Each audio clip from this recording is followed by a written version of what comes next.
En esta oportunidad reflexionaremos sobre la comunicación educativa en contextos de educación en línea y haremos foco de manera específica en los ruidos o interferencias que pueden surgir en ese proceso de comunicación, así como en las posibilidades o cuestiones a tener en cuenta para evitarlos o procurar resolverlos. ¿Alguna vez se han detenido a imaginar qué sucedería si ocurriera un nuevo Babel en la actualidad? Si de repente los seres humanos dejáramos de entendernos o que fuésemos incapaces de decodificar o comprender los mensajes de las demás personas. Sin duda, todo resultaría mucho más difícil. Bien, a veces esto sucede sin que seamos demasiado conscientes y creemos que el otro comprendió una idea en los términos en que la expresamos, pero no siempre es así. Y este tema requiere un análisis particular cuando pensamos en los procesos comunicativos en contextos de enseñanza y aprendizaje. Para reflexionar sobre ello, tomaremos como referencia el modelo educativo diseñado por Berlo, ya propuesto en el año 1969 y actualizado en los últimos tiempos, que establece como actores principales en un proceso de comunicación educativa al docente, que en algún momento asume el rol de fuente, y al discente, que en algún momento asume el rol de receptor, roles que se van a intercambiar de manera constante, y que ambos cuentan con ciertas habilidades de comunicación, actitudes, conocimientos previos, pertenecen a un sistema social, desarrollan ciertas prácticas culturales que sin duda inciden en sus modos y en sus estilos de comunicación. Lo particular en el modelo de comunicación en educación es el propósito por el cual se comunica. El mensaje que se comparte es un mensaje particular. La comunicación educativa establecida por este mecanismo tiene como fin último el intercambio recíproco de conocimientos, de procedimientos, de actitudes que se van a constituir en la finalidad de la educación. A su vez, los canales por los cuales se transmite este mensaje en contextos educativos suelen reducirse o priorizarse a los canales visuales y auditivos. En este circuito son fundamentales los procesos de codificación por parte de quien construye el mensaje, así como los procesos de decodificación por parte de quien lo recibe. Inicialmente, el docente es el que emite un mensaje, para el cual genera un proceso de codificación de ese mensaje. El discente va a recibir ese mensaje, realiza el proceso mental de decodificación e interpretación. A su vez, este mensaje recibido actúa como estímulo para la generación de un nuevo mensaje de respuesta. Entonces, así se retroalimenta el proceso y hace que los roles de emisor y receptor comiencen a intercambiarse. El modelo finaliza incorporando el concepto de ruido, que va a involucrar todas aquellas barreras o perturbaciones que pueden interferir en este circuito. Vamos a analizar ahora cuáles pueden ser estos ruidos o interferencias. Diferentes autores realizan una clasificación de 4 tipos de interferencias o de ruidos. Las interferencias físicas o mecánicas, interferencias ambientales, interferencias semánticas e interferencias personales. A continuación, vamos a ver a qué refieren cada una de ellas y presentaremos ejemplos.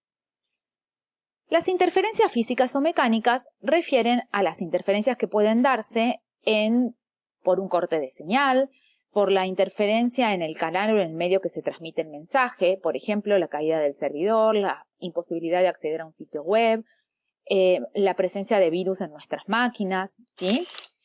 O bien, errores de navegación, la caída, la ausencia de datos, el corte en la señal de internet por el proveedor o en una comunicación telefónica. Y una última cuestión, que no es menor, tiene que ver con las posibilidades que tienen los usuarios para acceder a la tecnología, tanto para el acceso a dispositivos como para el acceso a conectividad. Otra de las interferencias refiere a las interferencias ambientales, y serían todos aquellos elementos del entorno que pueden dificultar la comunicación. En un primer lugar, estarían aquellas interferencias contextuales propias de cada una de las prácticas culturales de un grupo determinado y que son privativas de ese grupo, pero al mismo tiempo otro tipo de interferencias ambientales tienen que ver con las interfaces que se diseñan, cuánto intuitivas son o no, y también lo referido a la lectura hipertextual y multimodal que muchas veces genera sobrecarga cognitiva. La tercera de las interferencias refiere a las interferencias semánticas, que tiene que ver con los significados de las palabras o las interpretaciones de esas palabras. El no conocer un idioma, por ejemplo, puede ser una interferencia semántica.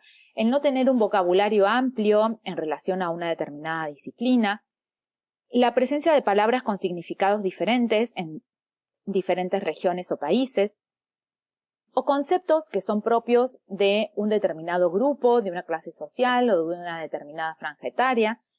O el no tener información, por ejemplo, del contexto para poder interpretar una situación de humor o de ironía. Y por último, y tal vez las más importantes, son las interferencias personales, referidas tanto al emisor como al receptor. Y allí podemos identificar las interferencias perceptivas, que son aquellas que remiten a los recortes que podemos hacer como emisores o receptores de información. Hacemos una selección de la información que nos interesa, ignoramos aquello que no queremos escuchar o también ignoramos decir ciertas cuestiones. O muchas veces hacemos generalizaciones excesivas. Otro tipo de interferencias tienen que ver con las interferencias emocionales, donde emisor y receptor se ven influidos por el estado de ánimo que tengan en un determinado momento. También podemos encontrar las interferencias motivacionales, es decir, el interés que demuestra una persona en un determinado proceso comunicativo, la extensión de una respuesta, el tono del mensaje, o bien interferencias por carencia en habilidades intra e interpersonales. Puede haber situaciones estresoras que nos disparan mensajes inapropiados, falta de empatía para poder comprender la expresión emocional detrás del mensaje de alguien, o carencia en la regulación de nuestras propias emociones para emitir una respuesta. Como hemos visto, las interferencias son múltiples, pero también existen una serie de posibilidades o algunas cuestiones que podríamos tener en cuenta en el momento de comunicarnos. Y es por eso que aquí les proponemos un decálogo de cuestiones a tener en cuenta. Entre ellas, la primera y fundamental es tener presente que nuestro proceso de comunicación siempre va a tener como propósito último el promover aprendizajes. Y en ese sentido es importante que consideremos que en una situación de aprendizaje todos estamos aprendiendo, no importa el lugar que ocupemos en el momento de la experiencia. En ese sentido es importante aprender a escuchar al otro y escucharlo con atención. Enviar mensajes claros, con pautas concretas, que eliminen posibles ambigüedades. En ese sentido es clave poder estructurar el mensaje, respetar una secuencia lógica en cuanto al orden en que se desarrolla, y conservar la coherencia interna de ese discurso que se presente. También es importante sintonizar, es decir, compartir el marco de referencia de ese grupo con el que estoy interactuando. Compartir el código, pero no quedarnos solo en lo que el otro conoce. También tratar de promover la incorporación de códigos y de vocabularios propios de cada campo disciplinar y que permitan ampliarlo. Otra cuestión importante es hacer uso de la redundancia. Muchas veces es importante reiterar o reforzar los mensajes a través de diferentes códigos o de diferentes canales auxiliares. Una cuestión no menor es generar instancias de control del mensaje enviado, es decir, chequear la información que hemos dado. Y también crear situaciones educativas de feedback en donde provoque las respuestas de los estudiantes para tomarlas en cuenta y reelaborar el mensaje en caso que sea necesario.